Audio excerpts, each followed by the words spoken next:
Salut la famille, bienvenue une fois de plus sur un nouveau tutoriel. Comme d'hab, si tu es nouveau sur la chaîne, je t'invite à télécharger le pack de VST que j'ai mis à ta disposition gratuitement comme cadeau de bienvenue. Et je tiens à vous souhaiter une bonne année 2021, que cette année soit une année pleine de santé et plein de production musicale. Sans toutefois tarder, allons directement au vif du sujet. Comme vous avez bien constaté dans le titre de la vidéo, nous allons parler de Segmentic Double Glide. En fait, Segmentic Double Glide est un plugin de distorsion ou bien de saturation harmonique. Il y a pas mal sur le marché pour un VST gratuit. Et en 2021, ça vaut la peine d'entrer en possession de ce petit logiciel. Pour l'avoir, c'est tout simple. Il faudra avoir déjà un compte sur le site en question. Le site en question, c'est Segmentic Jabo.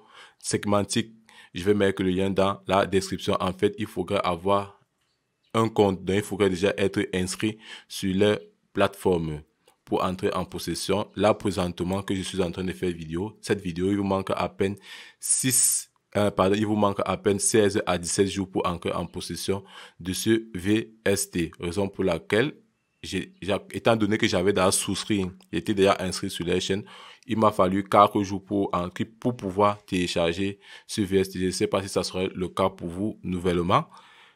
Donc, raison pour laquelle il y a 16 jours. Donc, ça veut dire que vous avez encore 12 jours à votre disposition pour entrer en possession de ce VST. Comme je disais précédemment dans la vidéo, précédemment dans le dernier tuto, j'ai posté une vidéo auquel je parlais mon choix sur les VST que j'utilise. En fait, mon choix reposait toujours sur l'interface graphique. Quand l'interface graphique d'un plugin est bien fait, le graphisme de ça est bien traité, j'y vais vers cela. C'est après d'avoir découvert le plugin que je vais donner mon avis par rapport à l'utilisation du plugin. Et grâce à celui-ci, je suis vraiment satisfait tant sur le plan graphique et tant sur le plan travail. Là, nous avons à nous reporter tout juste 5 boutons.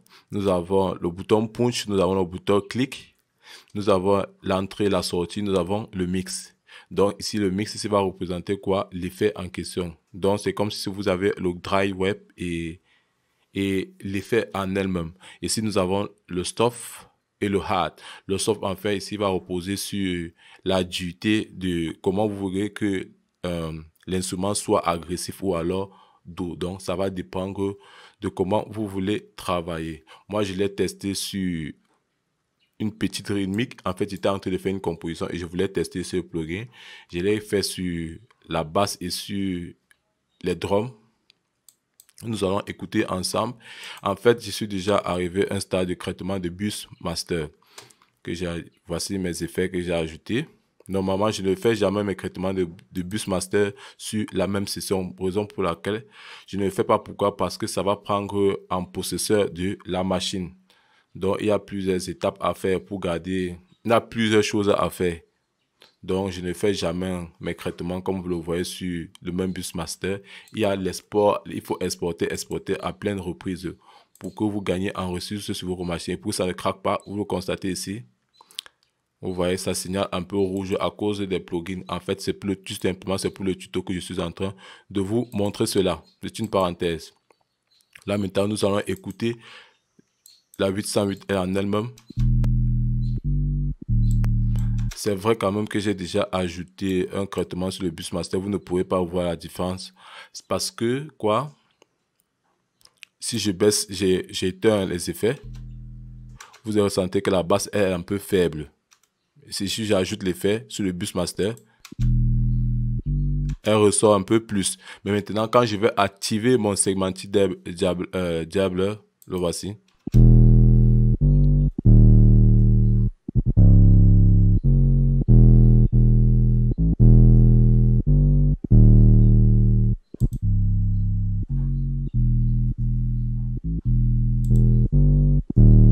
Vous voyez, il crée de la distorsion harmonique. Et vraiment, cette technique est très, très importante pour ceux qui veulent faire ressortir la basse.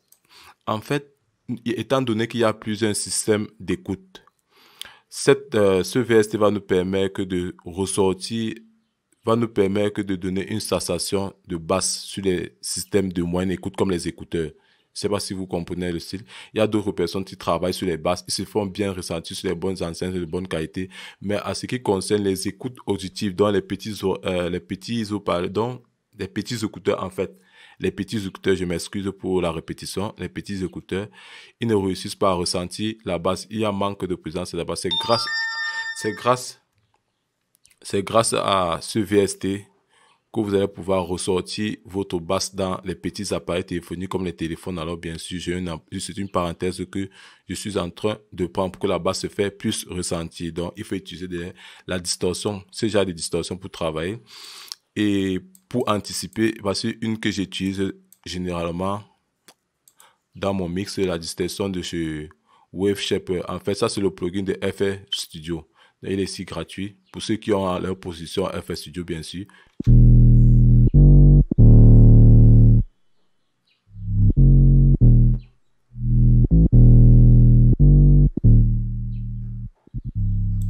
Vous voyez, il n'est pas différent de celui-ci là.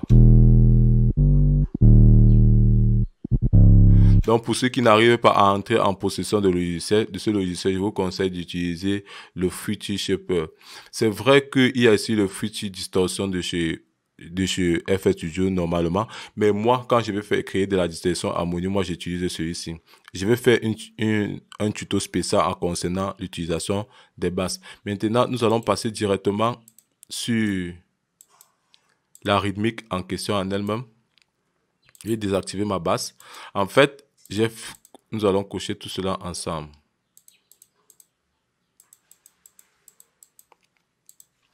Qu'est-ce que j'ai fait?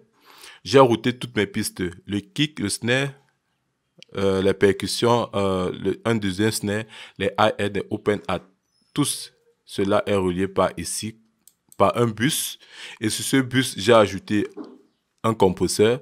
J'ai ajouté, que voici ici, un compresseur, j'ai ajouté un égaliseur et j'ai essayé de mettre de la distorsion sur ce même truc.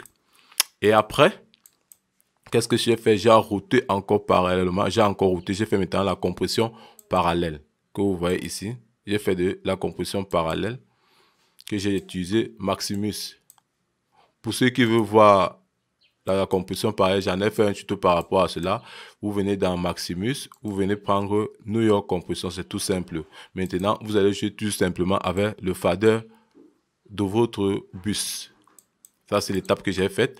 Après, j'ai encore routé cela. J'ai routé ces deux pistes que vous voyez ici vers une autre piste auquel j'ai encore ajouté un exciteur, pardon. J'ai ajouté un exciteur de chez Wave. Maintenant, nous allons écouter l'effet.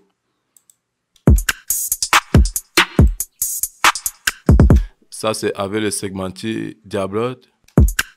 C'est vrai quand même si je désactive l'effet et je désactive sur mon traitement de bus master, vous n'allez pas ressentir bien l'effet, raison pour laquelle je l'ai laissé activer. Je ne vais pas vous cacher. Parce qu'il y a d'autres vidéos qui font pareillement comme nous. Ils nous disent pas s'ils ont mis un effet sur le traitement de bus master. Moi, je vais vous dire cela en toute gratitude. Malgré que ça va un peu prendre de temps, c'est bien de vous expliquer concrètement le processus. Comment j'y arrivé pour avoir une telle... Comment je me suis pris pour arriver... Comment je me suis pris pour arriver à ce niveau. Pardon pour la répétition.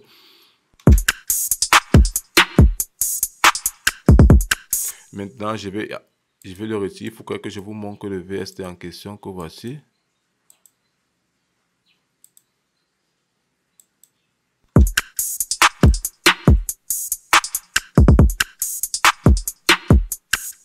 Avec l'effet.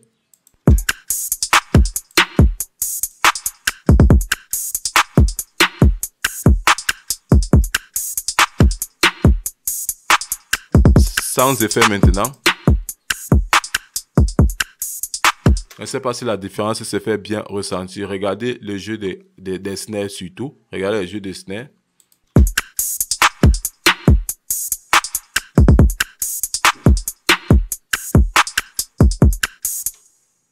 Si vous avez prêté attention ici. En fait, ici, là, j'ai joué avec ce qu'on appelle le pick contrôleur. Pour ceux qui veulent que je parle du pick contrôleur, faites-moi pas dans les commentaires. J'en ferai un tuto sur cela.